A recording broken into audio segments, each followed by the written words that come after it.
সৎ মানুষের সঙ্গ করলে গোবিন্দ চরণ পাওয়া যায়। তার একটা ঘটনা বলছি শুনুন। একটা মৌমাছি আর একটা গোবরে পোকা। একটা মৌমাছি কি খায় বলুন তো বাবা? কি খায়? মধুপান করে। কিন্তু একটা গোবর পোকা কি খায়? গোবর, মানে একেবারে খারাপ জিনিস খায়। হ্যাঁ, তো দেখুন ভগবানের চক্রান্তে এই দুজনের কিন্তু বন্ধুত্ব হয়ে গেল। একজন খারাপ ব্যক্তি আর একজন ভালো ব্যক্তি, ভগবানের চক্রান্তে দুজনের বন্ধুত্ব হয়ে গেল। একদিন মৌমাছি গোবরে পোকার কাছে এসে বলছে, ভাই, ও গোবরে ভাই, তুমি তো সারা জীবন নোংরা খেয়েছো, বিষটা আবর্জনা খেয়েছো, তো চলো আজ তোমায় এক জায়গায় আমি নিয়ে যাবো। গোবরে পোকা বলল, তুমি আমার কোথায় নিয়ে যাবে? আরে তুমি চলোই না, দেখতে পাবে আমি তোমায় আজকে কোথায় নিয়ে যাই। যেই না বলেছে, এবার কি করছে, দুজন উড়তে উড়তে উড়তে উড়তে উড়তে উড়তে উড়তে এলেন কোথায়? একটা পদ্ম ফুলের বাগানে। আর পদ্ম ফুলের বাগানে এসে গোবরে পোকা কি বললো, মৌমাছি এবার গোবরে পোকাকে বোঝাচ্ছে, দেখো ভাই, এতদিন তুমি বিষটা খেয়েছো, নোংরা খেয়েছো, আবর্জনা খেয়েছো, আজ তুমি আজ মধু পান করো। আজ তুমি এই ফুলের ভিতরে প্রবেশ করো, আর ফুলের ভিতরে প্রবেশ করে তুমি আজকে মধু পান করবে। যেটা বলেছে, কিন্তু আরেকটা কথা মনে রেখো, এই যে পদ্ম ফুল কখন ফোটে বলুন তো বাবা? সকালে যখন সূর্য ওঠে তখন পদ্ম ফুলটা ফোটে, আবার যখন সূর্যটা অস্ত চলে যায় তখন পদ্ম ফুলের পাপড়িগুলো কি হয়, বন্ধ হয়ে যায়। যেই না বলেছে, বলো ভাই আরেকটা কথা মনে রেখো, যখন পদ্ম ফুল যখন সূর্য ওঠে তখন পদ্ম ফুল ফোটে, আর যখন সূর্য ডোবে তখন পদ্ম ফুলটা বন্ধ হয়ে যায়। এই বন্ধ হওয়ার আগে কিন্তু তুমি বের হয়ে আমার জন্য দাঁড়াবে, আর আমি যদি তোমার আগে বের হই তাহলে আমি তোমার জন্য অপেক্ষা করব। এই বলে দুজনের মধ্যে বলা বলে তারপরে কি করেছে, দুজন দুটো ফুলে বসেছে। কিন্তু মাগো, যে সারা জীবন নোংরা খেয়েছে, যে সারা জীবন বিষটা খেয়েছে, আর যদি সে মধুর স্বাদ বোঝে, সে কি আর সহজে বের হবে গো? হ্যাঁ, সহজে বের হবে? সহজে বের হবে না। আজকে ওই গোবরে পোকা মধুপান করতে করতে করতে করতে মাতাল হয়ে গেল, আর মাতাল হয়ে বের হওয়ার কথাটাই ভুলে গেছে। কখন যে সূর্যটা অস্ত চলে গেল, আজ ওই গোবরে পোকার কোনো মনে নেই। আর যখন সূর্যটা অস্ত চলে গেল, পদ্ম ফুলের পাপড়িগুলো কি হয়েছে? বন্ধ হয়েছে। যেইটা বন্ধ হয়ে গেল, ওই পদ্ম ফুলের মালিক কি করেছে, একটা একটা করে ফুল তুলছে। এই একটা একটা করে ফুল তুলতে তুলতে যে গোবরে পোকা ফুলের ভিতরে ছিল, ওই ফুলটাও কিন্তু তুলেছে। আর তুলে কোথায় নিয়ে যাবে? বিক্রি করতে নিয়ে যাবে না? বিক্রি করতে নিয়ে গিয়েছে, কিন্তু বাবা ঠাকুর ওই ফুলটা বিক্রয় করতে গিয়েছে, কিন্তু ওই ফুলটা কে নিলেন জানেন বাবা? একজন ভক্ত নিয়েছে। আর ভক্ত নিয়ে বাড়িতে গিয়ে ফুলটাকে পবিত্র করে নয়নে দিয়ে চন্দন ঘর্ষণ করে ফুলটাকে দিয়ে কি বলছেন জানেন? ওম গোবিন্দায় নমঃ, ওম গোবিন্দায় নমঃ, ওম গোবিন্দায় নমঃ। আর যেই না গোবিন্দায় নমঃ বলেছি, গোবিন্দ পোকাটা কি হয়েছে?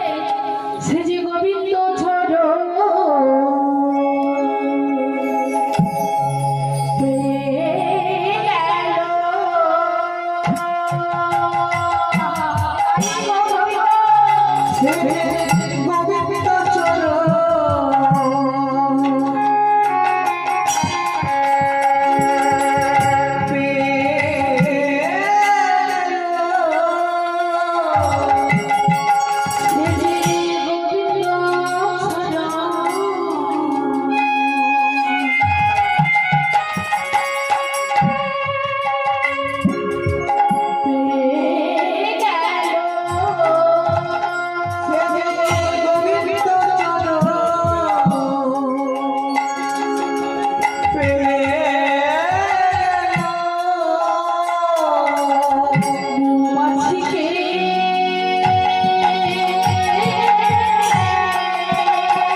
এই যে কথাটা আমি বললাম এর মানে বোঝা যায় যে আমরাও যদি কোনো সৎ গুরু আশ্রয় করি, আমরা যদি সৎ বৈষ্ণবের আশ্রয় করি, আমরা যদি সৎ বৈষ্ণবের চরণ আশ্রয় করি, আমরাও তবে কিন্তু গুরু চরণ গোবিন্দের চরণে পেয়ে যাব। তাই সতের সঙ্গ মেলামেশা করুন। কেমন? তাই গৌর হরি বল। তাই দেখো লীলার মধ্যে এই বড় ব্রাহ্মণ ছোট ব্রাহ্মণের মতন সৎ বৈষ্ণবের সঙ্গে মেলামেশা করেছিল বলে, সতের আশ্রয় করেছিল বলে এত তীর্থধাম দর্শন করতে পারছে। ছোট ব্রাহ্মণে বলল, ছোট ব্রাহ্মণকে বড় ব্রাহ্মণ বলল, ওরে বাবা তুই আমায় কৃপা করেছিস বলে এত মঠ মন্দির আমি দর্শন করতে পারছি। তোর সঙ্গ করেছিলাম বলে আমি এত কিছু দর্শন করছি। তুই যদি না আমায় নিয়ে আসতিস তাহলে হয়তো আমি কিছুই দেখতে পেতাম না। বলে বাবা ঠাকুর এমন করে আমায় কিছু বলবে না, আমি কেউ নয়, যা করেছে সব আমার গোবিন্দ করেছে, আমি কেউ নয়। চলুন বাবা, এখনো আমাদের এক জায়গায় যাওয়া হয়নি। না বাবা, তুই আমায় কোথায় নিয়ে যাবি? না চলুন বাবা, আমরা সবাই যাবো বৃন্দাবন, সবাই যাবো আমরা বৃন্দাবন। চলুন বাবা। তাই আজকে লীলার মধ্যে বড় ব্রাহ্মণ ছোট ব্রাহ্মণ সবাই বৃন্দাবন যাচ্ছে। ও ঠাকুমাকে ডেকে দিতে যাবে নাকি আগে জিজ্ঞেস করে দিই।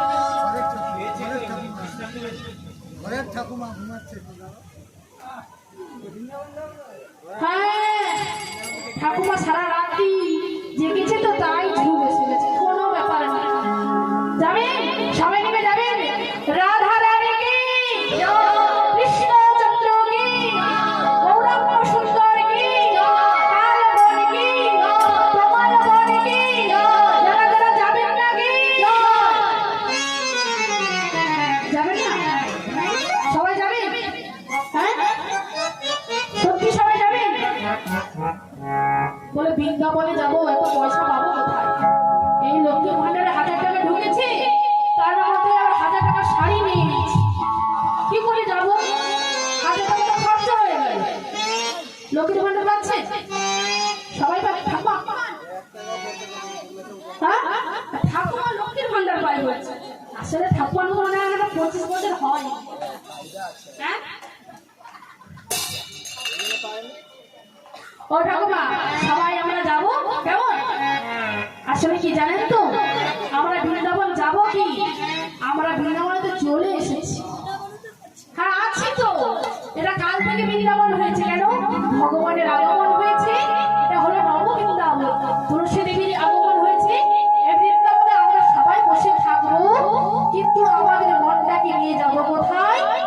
সেই তাল বন, তমান বন, নিকুঞ্জ বন, যেখানে রাধাকুণ্ড, আমরা সবাই সেইখানে যাবো। কেমন?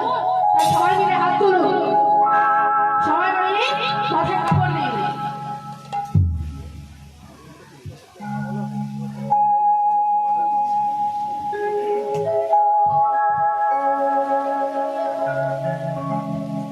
তামাগো চলুন, সবাই মিলে মাথায় কাপড় দিয়েছেন তো? হ্যাঁ দিন। কেমন? ব্রজকবি হতে হবে, ব্রজকবি ছাড়া রাধারানীর কৃপা পাওয়া যায় না।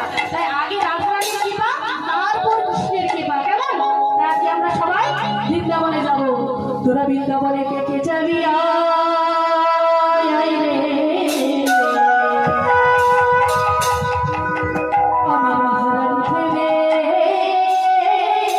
দুনিয়া, ও রাধারানী মেরে দুনিয়া,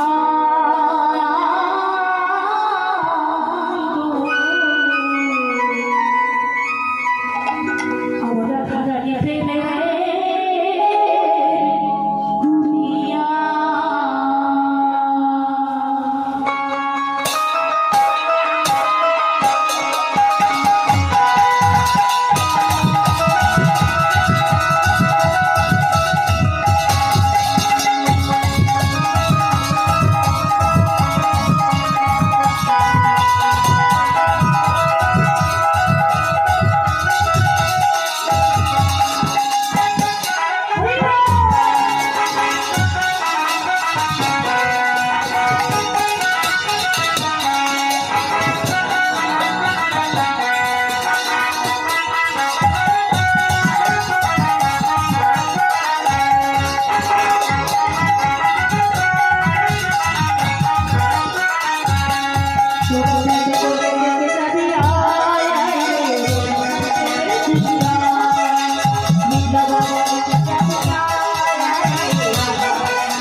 আর সাক্ষী গোপালের মন্দিরে এসে বড় ব্রাহ্মণের সাক্ষী গোপালকে এত ভালো লেগে গেল, ছোট ব্রাহ্মণকে বলে উঠলেন, বাবা বাবা আমি তোর কাছে একটা আশা করেছি, জানিস বাবা, আমি বৃন্দাবনে কয়েকদিন থাকবো, তুই আমাকে রাখবি।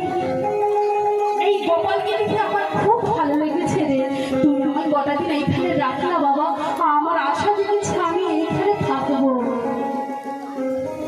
যে না আশা জাগলো থাকার জন্য, ছোট বিপ্র বলল, বাবা আরে তোমার এখানে থাকবার ইচ্ছা হয়েছে তো, বেশ তো কয়েকদিন ওখানে থাকো, তারপর না হলে আমরা বাড়ি যাবো। এই বলে বড় ব্রাহ্মণ গ্রামের অন্যান্য সবাই থাকবার জন্য বসলেন বা থাকলেন, কিন্তু ভগবান মনে মনে চিন্তা করলেন, হে ভক্ত তুমি থাকো, তোমাকে নিয়ে তো আমি আমার লীলাটা করবো। এই বলে ভগবানের চক্রান্তে বলুন আর ভগবানের আশীর্বাদ বলুন, ওই বড় ব্রাহ্মণের একটা বড় সড় রোগ হলো। কেন? তৎকালীন যুগে যেটা ছিল বিছুছিতা কলেরিয়া রোগ, যে রোগে কেউ বাঁচে না।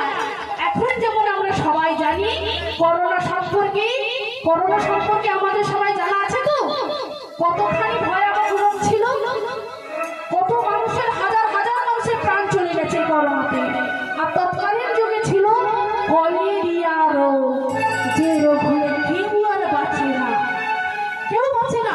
বাবার যদি হতো, বাবাকে ছেলে ছেলে বউ সবাই পালিয়ে দিত, আর ছেলে যদি হতো, বাবা ছেলেকে ছেড়ে সবাই ছেড়ে যেত।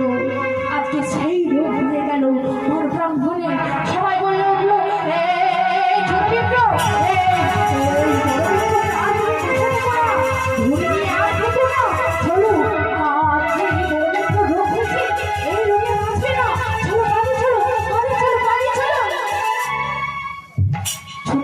যাওয়ার জন্য এক পা তুলেছে, এক পা যেই না তুলেছে, নিজের বিবেক জেগে উঠে পড়লো, যাকে তুই বাবা বলেছিলিস, যাকে তুই তোর বাবার সম্মানে দিয়েছিলিস, আজ তার এমন সময়, এমন বিপদের সময় তুই তাকে ছেড়ে চলে যাচ্ছিস। তুই যদি নিজের বাবার হতো তবে তুই কি করতিস? তুই কি ছেড়ে যেতে পারতিস? তুই তো যেতে পারতিস না, তুই কি করে চলে যাচ্ছিস? তুই তোকে বাবা বলেছিস, তুই তোকে বাবার সম্মানে দিয়েছিস, তুই তাকে ছেড়ে চলে যেতে পারলিস।